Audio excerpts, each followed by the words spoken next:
So ayan guys, ang palatandaan na kailangan ng to. Kita niyo tong talbusan na to. So itong talbusan na to, ito yung magbibigay ng bunga.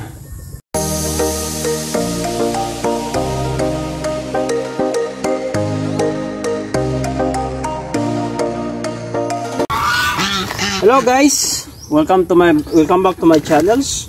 So ito nga pala yung ENS Farm Life ano.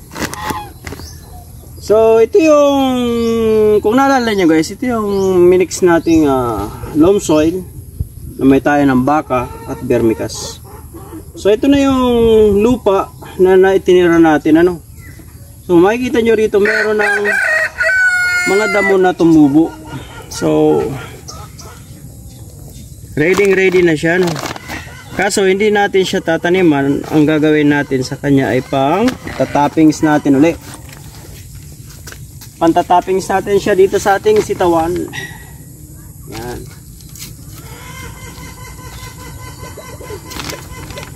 Dahil yung sitaw natin ay nangangayayat, yung talbusan, so kailangan mataba to. Kapag ganyan na siya kapayat ay isa lang ibig sabihin yan. Kailangan niya na ng pataba. Pwede kayong gumamit ng urea at saka triple 14 na pang ano sa kanila, pang maintenance ano. So walang mga compost na available. So kami kasi ay meron tayo ritong hinandaang compost. So ito yung magiging additive natin. Yan. 4 lang kada puno.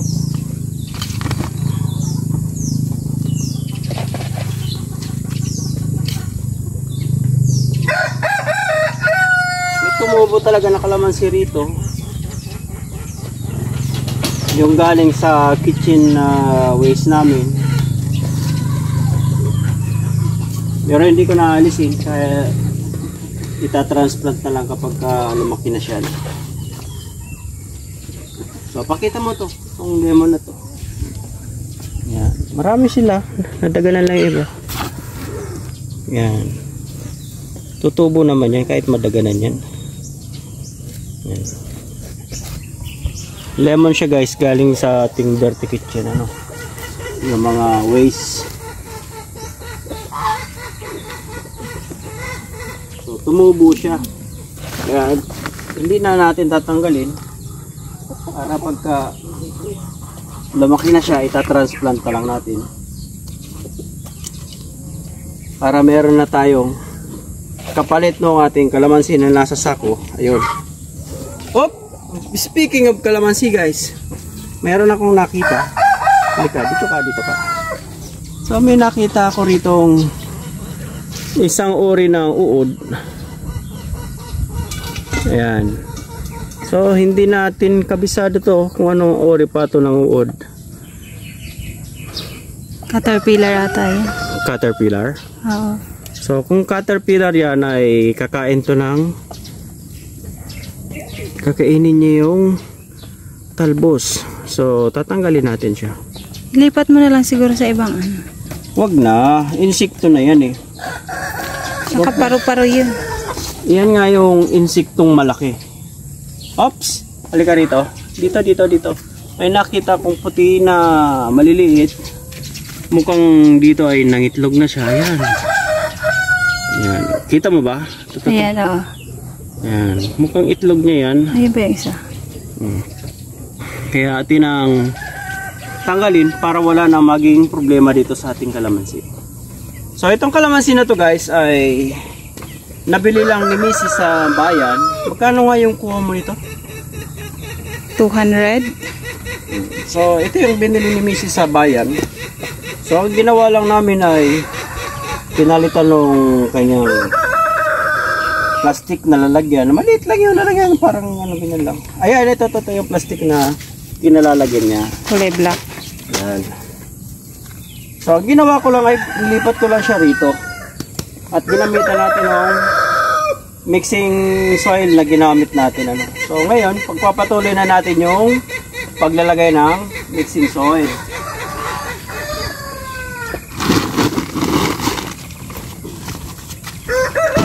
Tingnan nyo ganyan guys ang ginawa dito ng aking mga alagang manok. Pakita mo yung pinagkakain na daon ng sili. Yan. Bobos. So, ganun yung mga alaga ko rito guys. Sayang.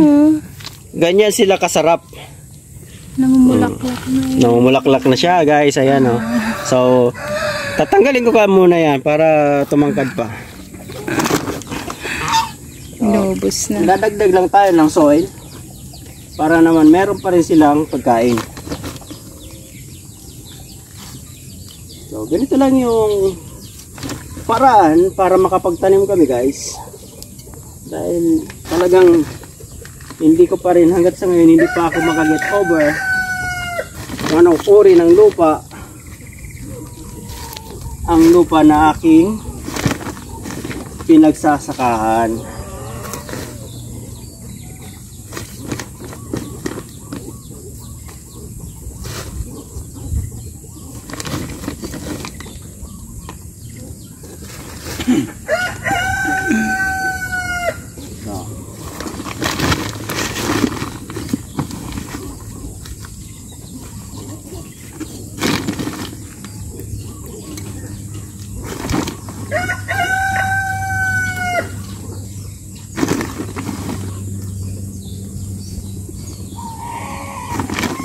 Kaya kung pagkatapos ng croppings na sitaw na to guys, mataba pa rin to. Maghahanap lang tayo ng pang alternate croppings na yung kinain nilang minerals ay hindi kailangan ng ibang gulay para makarecover sila, no? Maghahanap lang tayo ng pang crop rotation sa kanila.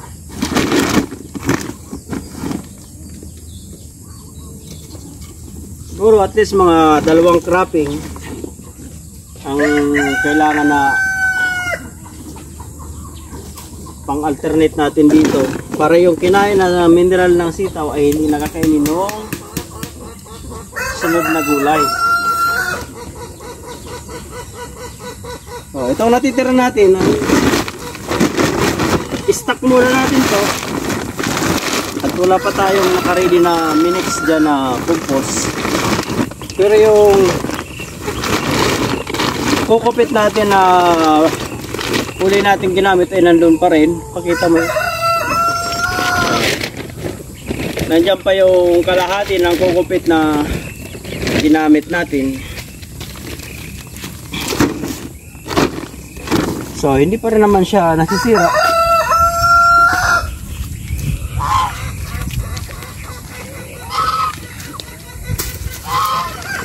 So, still kukupit pa rin siya guys.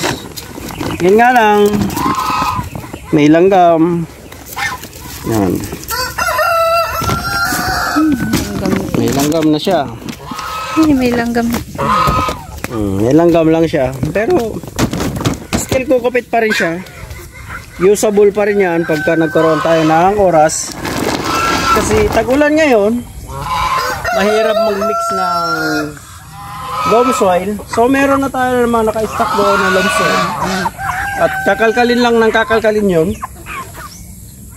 para makuha natin yung ilalim. So yung una nating minix ay pangibabaw lang.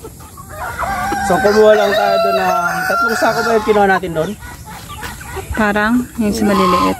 Oo, 3 sako lang ng 25 kilograms ang kinuha namin doon. So 75 kilograms lang ng loam soil ang ginamit natin doon na pang mix, no? So, ito naman ay 50 kilo yung isang puno dito. So, almost kumain tayo ng 25 grams, 25 kilo. Tapos, 17 kilo ng cow manure yung ginamit natin at 10 kilo ng vermicompost na pinanghalo natin. So ito, nakita nyo naman, yun yung naging resulta ng ating compost. Hanggang ngayon, quality na, no? So, tinutubuan ng mga, damo-damo. Kahit pinapaulanan lang natin siya, ganyan lang. Pinapaulanan lang natin. So, speaking of pinapaulanan lang guys, kita nyo ba ito? Meron na naman tayong sitaw. So, halos kakakain lang natin ng sitaw. Titirahin na naman natin itong sitaw na to. Talbusin na natin itong sitaw na to. Baka talbusin na naman ng manok. Halos kakakain nyo lang guys ng sitaw, ano? Parang kahapon lang yata. Kahapon lang ba kayo kumain ng sitaw? Ayun. Magsisitaw ulit tayo. Ay, gansa! Ingay! Magkalayo. Kasi ayun yung isa. Ayun siya. Dinagtagpo na sila. Ang ingay eh. Naligo lang kayo? Malanggam. Malanggam.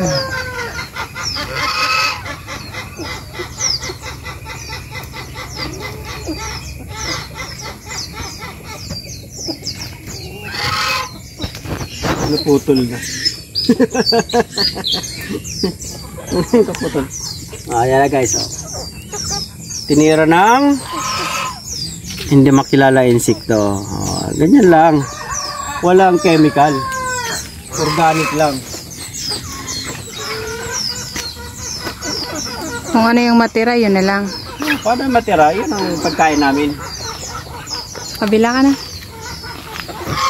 Ito pa baga dalawa. What? Laki-lakihin muna yan. Palaki-lakihin pa. Palit-lit pa niya. Nakadami naman na tayong kuha dito, di ba? Lakihin muna yan. So ito, pwede na to.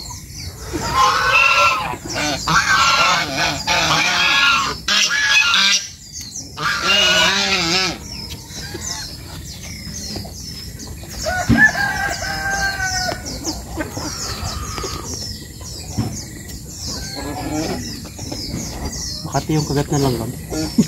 Masakit din yung pula. Pula ba naman? Kung hindi ka talaga niyan...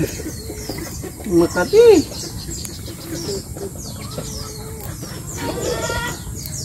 Diba malo? Maliit nga lang. Saan? Yan mo. May langgam na. Sa langgam na. Yung hinog. Hindi mo pa kukunin. Ang pako, tinitira.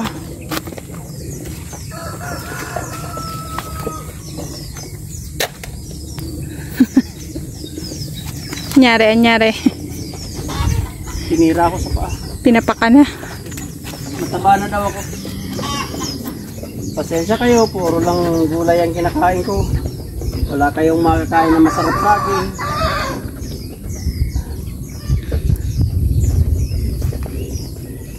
Wala kayong makukuhang masarap sa katawan ko. Hindi gulay lang. May isang nag-aantay ng parte niya. Hayaan mo yan. Hayaan mo siyang pag-antay.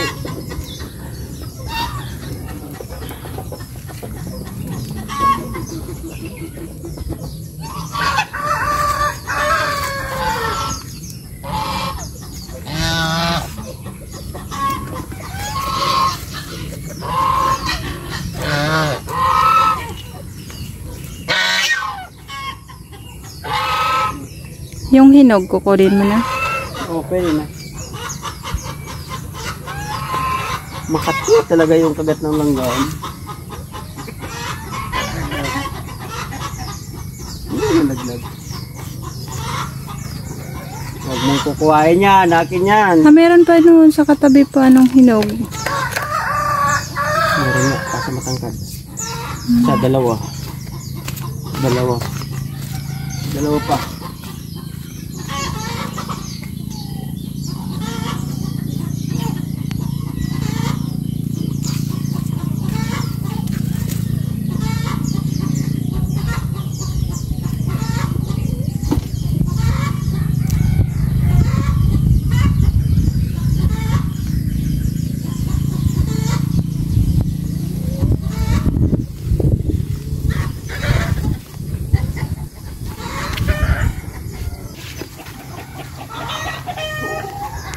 Ito na. Okay. So, ito na yung natalbos natin guys. So, plus yung kagat ng langgam. Sakit. Ito na yung kulay dilaw na natuyo sa puno. Supposed to be, gagawin na natin tong binhi. Para meron tayo uling pang trappings. So, doon natin lalagay sa kabila. Sa kulungan ng mga sisiw. So, ito na guys. Ipangulam na ulit tayo. So, alam nyo na magiging ano nito. Lalaga ulit natin sa asin na may kamatis sa sibuyas. Tapos. So hanggang dito na ulit guys. Thank you for watching. Bye bye.